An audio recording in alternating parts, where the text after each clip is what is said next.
Hello everyone. हम अभी देख रहे हैं unit number 5 higher order PDE और उसके अंदर जो देख रहे हैं सॉल्यूशन। किसका सॉल्यूशन? तो homogeneous linear partial differential equation with constant coefficient का, राइट। सो इस टाइप का जो इक्वेशन आते हैं उसका सॉल्यूशन कैसे करते हैं, तो हमने देखा था कि complete solution Z equal to क्या आता है, complementary function mean C F plus particular integral मतलब पी आई। तो सी एफ कैसे फाइंड करते हैं वो हमने देखा। रूट सेम आए, रूट डिफरेंट है या कॉम्प्लेक्स है तो उसमें क्या करना है वो भी हमने देखा। हर एक एग्जांपल में सी एफ तो आएगा और वो इजी है, इतना तो आपको समझ में आ ही जाएगा। लेकिन पी आई में डिफिकल्टी आता है। अभी में हम पी आई देख रहे हैं। सो पी आई कैसे फाइंड करते हैं, तो उसके लिए हमने ये केस 1 देखा था। केस 1 में भी ये कंडीशन है F of A B not equal to zero. जो जीरो है तो क्या करना है वो भी हमने प्रीवियस वीडियो में देखा है, साथ में मैंने बता दिया। सो अब हम कंसिडर करेंगे एक दूसरा जो केस है, वो जो हमारा एफ ऑफ एक्स वाई जो है ना, राइट साइड जो आता है वो ये फॉर्म में हो, साइन ए एक्स प्लस बी वाई और cos A x plus B Y, ऐसे कोई फॉर्म में हो तो हमें उसका जो सॉल्यूशन है मतलब पी आई जो है पर्टिकुलर इंटीग्रल कैसे फाइंड करना है। तो पर्टिकुलर इंटीग्रल हम करते हैं ना, 1 बाई क्या करते हैं F of D D A dash, तो जो भी दिया है वो लिख देंगे। ओके सॉरी, हाँ ये फॉर्म में आएगा। यहाँ पे बताता हूँ आपको, ये फॉर्म में यहाँ पे है लिखा, ये फॉर्म में आएगा F of D square D D dash plus D square और इन टू ये। तो उसमें चेंज क्या करना है वो मैं आपको बताऊंगा कैसे उसका आंसर लाना है। तो देखो यहाँ पे लिखा हुआ है, रिप्लेस करना है डी स्क्वायर को किसके साथ, माइनस ए स्क्वायर से, डी डैश स्क्वायर को माइनस बी स्क्वायर से, और डी डैश जो है डी इंटू डी डैश उसको माइनस ए बी से को रिप्लेस कर देना है, राइट। तो बस उसकी जगह पे यहाँ पे जो भी उसकी जगह पे बस यही लिखना है और इंटू ये करना है। और ये कंडीशन है, जो डिनोमीटर है ना वो क्या होना चाहिए, नॉट इक्वल टू जीरो होना चाहिए। अब जीरो हो जाए तो क्या करेंगे, तो यहाँ पे है ना एक इजी वे रहेगा। ये थर्ड केस भी हम देखेंगे। तीनों केस कहीं पे भी यूज़ नहीं होते हैं, ये स्टैंडर्ड फॉर्म में नहीं आते हैं। तो ये फोर्थ केस है ना वो जनरल है, वो हम यूज़ करेंगे, राइट। सो हम उसके बाद में ये थर्ड एंड फोर्थ के बारे में हम बाद में डिस्कस करेंगे। अब हम बात करते हैं अभी ये केस की, राइट। सो मैं आपको एग्जांपल के थ्रू ही आपको बताऊंगा ये केस।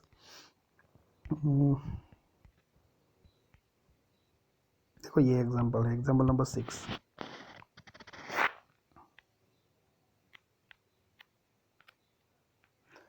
अब क्या है, ये डायरेक्ट ये फॉर्म में दे दी है। बाकी हमारे डिफरेंशियल टर्म में दी होती है, पार्शियल डिफरेंशियल टर्म में, तो हमें ये सिंबॉलिक फॉर्म में पहले लिखना पड़ता है। सो यहाँ पे डायरेक्टली सिंबॉलिक फॉर्म में लिखा है तो हमारी मेहनत थोड़ी इजी हो जाएगी, मतलब कम हो जाएगी। तो यहाँ से हम डायरेक्टली ऑक्सिलरी इक्वेशन लिख सकते हैं सी एफ फाइंड करने के लिए। तो कॉम्प्लीमेंट्री फंक्शन हमें पहले फाइंड करना ही है।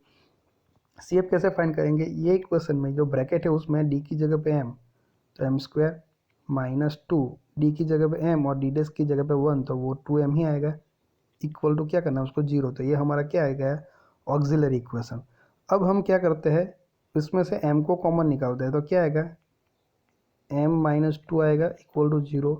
तो हम यहाँ से लिख सकते हैं m इक्वल टू जीरो भी लिख सकते हैं and m minus two equal to zero भी लिख सकते हैं। So m minus two equal to zero लिखेंगे तो हमारा आंसर क्या आएगा, m इक्वल टू टू। तो यहाँ पे दो वैल्यू मिली ना m की, m equal to zero and m equal to two, मतलब टू रूट मिल गए यहाँ पे।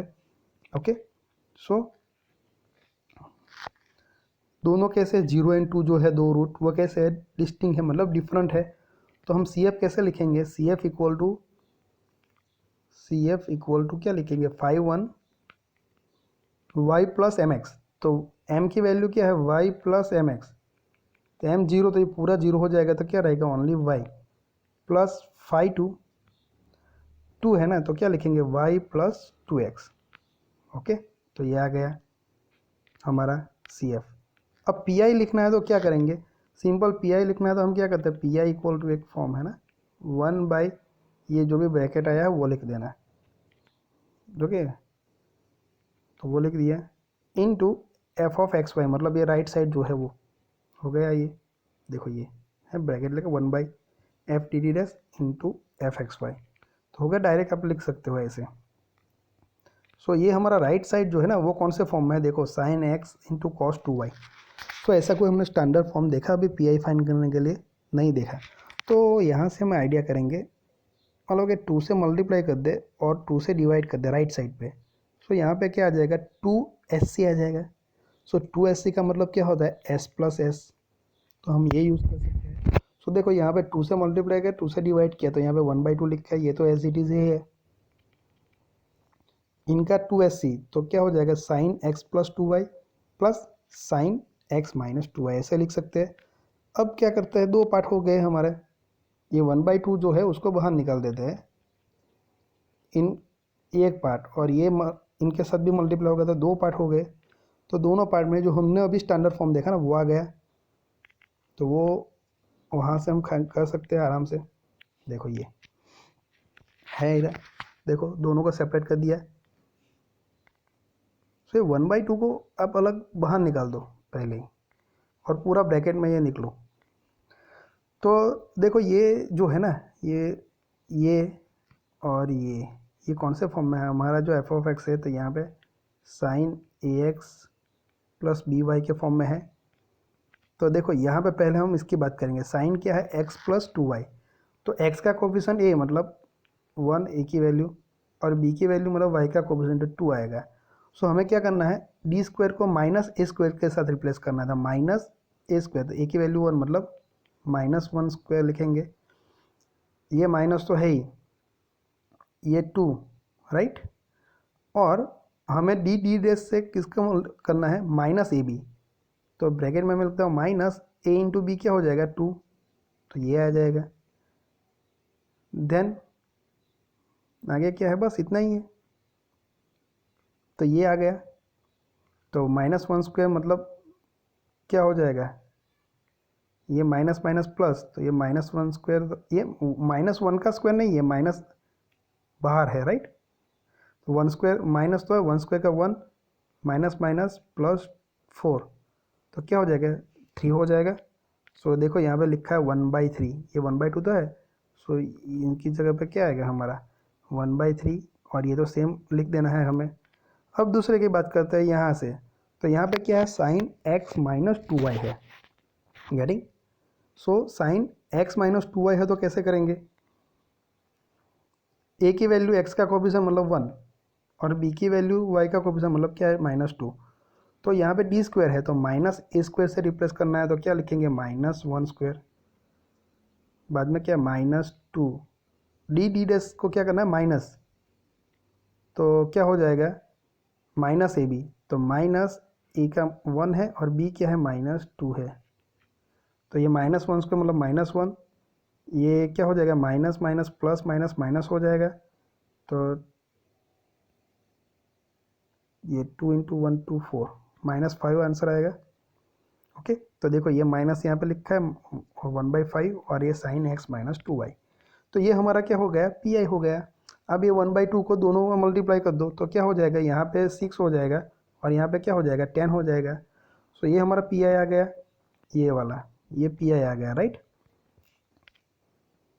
तो CF जेड कॉम्प्लीट सॉल्यूशन ये CF प्लस ये PI पता चला। तो ये स्टैंडर्ड फॉर्म है, ये आ गया ना साइन AX प्लस BY के फॉर्म में। तो हमने जो केस देखा वो देखो ये वाला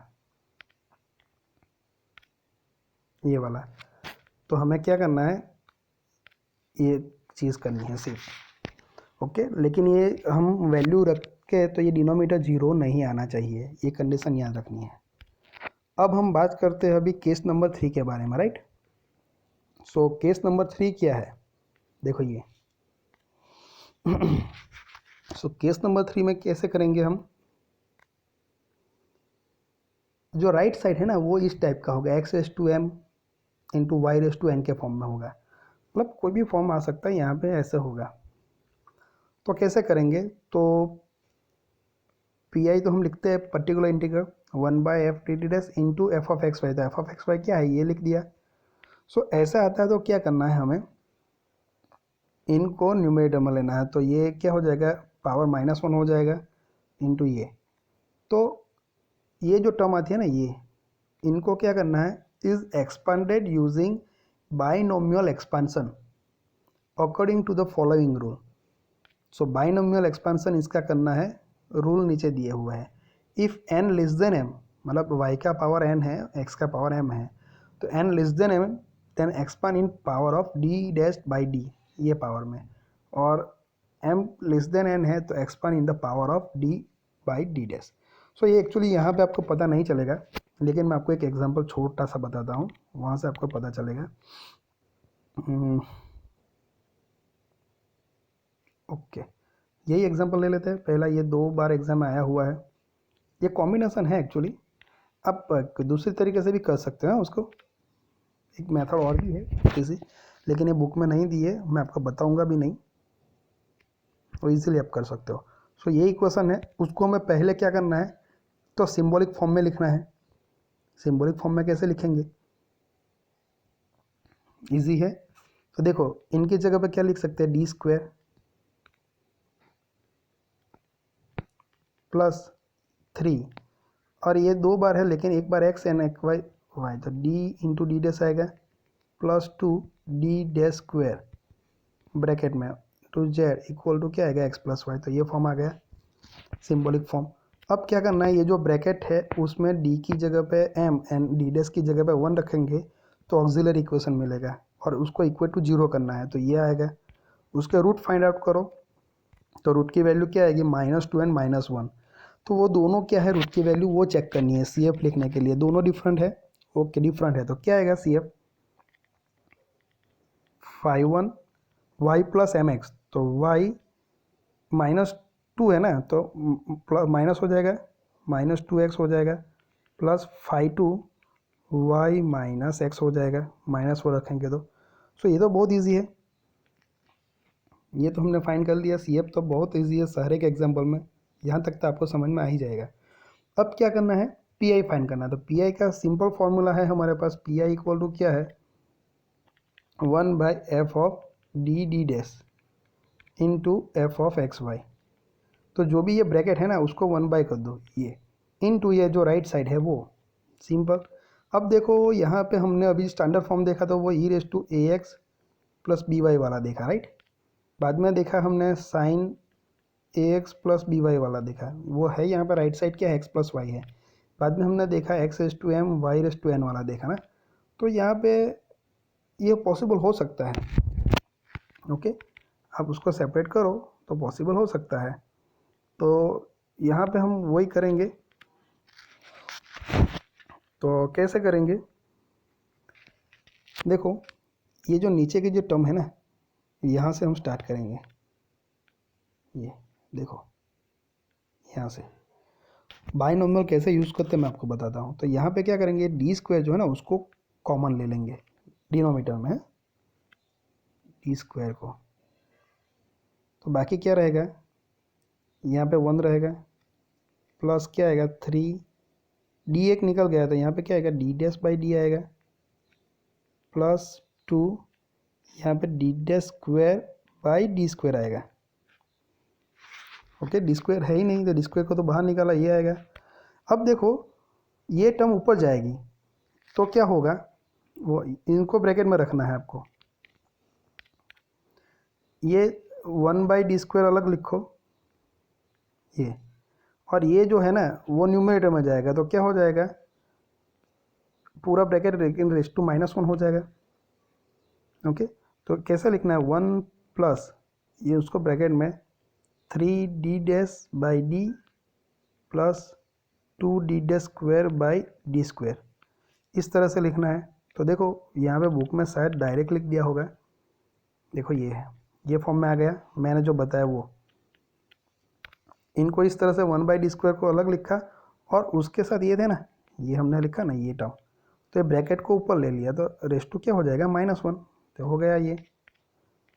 तो देखो ये बाइनोमियल थ्योरम आई 1 प्लस एक्स रेस टू -1 के फॉर्म में, ये 1 प्लस इसको मैंने x बोला रेस टू -1।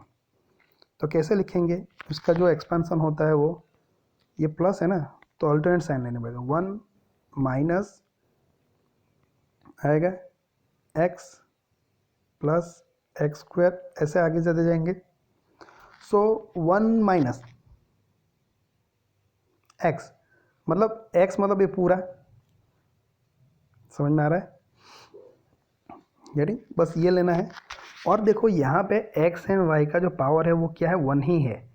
सो y का पावर भी क्या n ही है। गेटिंग, सो एक बात याद रखना है, यहाँ पे सिर्फ सिंगल ऑर्डर वाले जो डेरिवेटिव टर्म है ना, बस वहाँ तक ही जाना है, डबल में जाना नहीं है। डी स्क्वायर वाली टर्म तो वैसे भी नहीं आएगी, तो यहाँ पे डायरेक्ट कैंसिल कर दिया है। समझ में आ रहा है? सो 1 माइनस ये पूरा टर्म आएगा। गेटिंग, समझ में आ रहा है? प्लस आगे भी आएगा लेकिन उसकी ज़रूरत नहीं पड़ेगी। सो देखो यहाँ पे भी ये पूरी टर्म आएगी, तो 3d ही लिखा है माइनस। क्यों? क्योंकि ये जो है डी स्क्वायर वाला हो गया ना, ये तो उसका तो होगा ही नहीं, जीरो ही हो जाएगा, क्योंकि उसकी पावर तो एक ही है। तो एक बार करेंगे तो कांस्टेंट आ जाएगा, दूसरी बार का तो उसका आंसर जीरो ही आएगा। तो ये हायर ऑर्डर वाली टर्म जो है ना, वो तो आएगी नहीं, वो तो जीरो हो जाएगी। तो आएगी क्या, ये तो ये माइनस है, तो ये 3d-d ही आएगी। प्लस तो ये तो जीरो हो जाएगा, आगे की सारी जीरो हो जाएगी। तो क्या आएगा, 1 माइनस 3d-d, बस यही लिखना है, यही आया। सो ये बाइनोमियल हमने यूज़ कर दिया, राइट। सो बस ये आया इंटू ये x प्लस वाई। अब क्या करना है, अब कैसे करना है, तो ब्रैकेट ओपन कर दो। ये 1/d² तो एन तक हम लिख के जाएंगे अभी। एक बात याद रखना है, यहाँ पे ये 1 के साथ ये x प्लस वाई मल्टीप्लाई होगा तो क्या लिखेंगे, x प्लस वाई। अब आपको लिखा है कि यहाँ पे तो x प्लस वाई मल्टीप्लाई ही नहीं हुआ हुआ है, यहाँ पे x प्लस वाई हुआ, तो यहाँ पे क्या होगा, minus 3d-d into X plus Y, ये आता है। बुक में डायरेक्ट लिखते हैं इसीलिए आपको समझ में नहीं आता। अब देखो ये डी डैश का मतलब क्या है, हमें पता है क्या, y के रिस्पेक्ट में डेरिवेटिव। समझ में आ रहा है? और ये 1/d का मतलब क्या होता है, इंटीग्रेशन। 1/d का मतलब क्या होता है, इंटीग्रेशन। x के रिस्पेक्ट में, ये d है ना, तो x के रिस्पेक्ट में इंटीग्रेशन, राइट। 1/d है तो याद रखना x के रिस्पेक्ट में इंटीग्रेशन। और ये डी डैश है, ये न्यूमरेटर में है ना, डी डैश डिनोमिनेटर में थोड़ी ना। डी डैश क्या है, y के रिस्पेक्ट में डेरिवेटिव, तो उसका y के रिस्पेक्ट में डेरिवेटिव क्या आएगा, वो लिखना है हमें। समझ में आ रहा है? तो ये x का तो जीरो ही आएगा, ये देखो ये -3/d लिखेंगे यहाँ पे, और इनका D dash into X plus Y. तो x प्लस वाई का क्या करना है, डिफ्रेंशिएट करना है x प्लस वाई को, किसके, डी डैश है तो y के रिस्पेक्ट में, तो क्या आएगा, x का क्या आ जाएगा, जीरो, और y का क्या आ जाएगा, 1। तो आएगा क्या आंसर, -3/d आएगा। तो ये लिखा है देखो, -3/d इंटू 1। समझ में आ रहा है अभी? ओके, इतना हो गया। अब आगे क्या करेंगे, ये इसको सेम ही रखेंगे। अब ये 3/d है ना, ये उसका मतलब इंटू ये 1 है, राइट। उसका मतलब क्या हुआ, ये आगे माइनस है, ये d नीचे है डिनोमीटर में, तो 1/d मतलब इंटीग्रेशन होता है। तो ये 1 का क्या करना है, इंटीग्रेशन, तो ये माइनस ये 3 तो है ही, 1 का इंटीग्रेशन किसके रिस्पेक्ट में, d है तो x के रिस्पेक्ट में, डी डैश हो तो y के रिस्पेक्ट में। सो 1 का इंटीग्रेशन x के रिस्पेक्ट में क्या आएगा, x ही आएगा। सो -3x आ गया यहाँ पे। देखो अब इसको ब्रैकेट को ओपन करो, तो क्या आएगा, x -3x मतलब -2x आएगा, प्लस y। अब देखो यहाँ पे इनका क्या करना है, 1/d² है, 1/d मतलब क्या है, इंटीग्रेशन। तो d² मतलब 2 बार इंटीग्रेशन करना है, एक बार इंटीग्रेशन करेंगे तो d² की जगह पे क्या लिखेंगे, d। सो 1/d² मतलब डिनोमीटर में है d, मतलब इंटीग्रेशन करना है किसके रिस्पेक्ट में, x के रिस्पेक्ट में, इसका, ये ब्रैकेट का। सो एक बार करना है, d² है तो 2 बार। तो देखो एक बार किया तो यहाँ पे स्क्वायर निकाल देंगे तो 1/d लिखेंगे, तो क्या आएगा, -2 x का क्या आएगा, x²/2 प्लस yx आएगा, राइट। तो ये 2 कैंसिल, तो -x², ये आएगा आंसर। आप कैंसिल कर दो यहाँ पे, सो -x²/yx आएगा। यहाँ पे उनका फिर से करना है तो क्या आएगा, -x³/3 प्लस y इंटू क्या आएगा, x²/2 आ गया ये आंसर। सो बुक में है ना डायरेक्ट देते हैं बहुत सारे स्टेप, यहाँ पे आपको पता नहीं चलेगा कि कैसे आया, लेकिन मैंने जो बताया बस उसी हिसाब से आपको करना है। गेटिंग, अब हमें लिख सकते हैं ना जनरल सॉल्यूशन, कंप्लीट सॉल्यूशन क्या होता है, CF प्लस PI। तो CF जो हमने फाइंड किया वो लिखो, एंड PI जो हमारा ये आया वो। तो इस तरह से बाइनोमियल थ्योरम यूज़ करके हम फाइंड कर सकते हैं। समझ में आ रहा है? सो CF तो बहुत ईजी है, सिर्फ PI फाइंड करने में ही आपको प्रॉब्लम आएगी। तो ये बात हुई 3 केस के बारे में बात हुई, बाइनोमियल कैसे लेना है वो मैंने यहाँ पे बता दिया। अब हम बात करेंगे नेक्स्ट वीडियो में, ये जो केस नंबर 4 है ना, उसके बारे में बात करेंगे, राइट। केस नंबर 4 में कैसे करना है। तीनों केस नहीं है, मान लो कि if F of X Y is not in any of the previous 3 standard form. हमने 3 केसेस देखे, तीनों में से कोई भी एक स्टैंडर्ड फॉर्म में नहीं है, तो हम ये फॉर्म यूज़ कर सकते हैं, वो हम नेक्स्ट वीडियो में देखेंगे, राइट।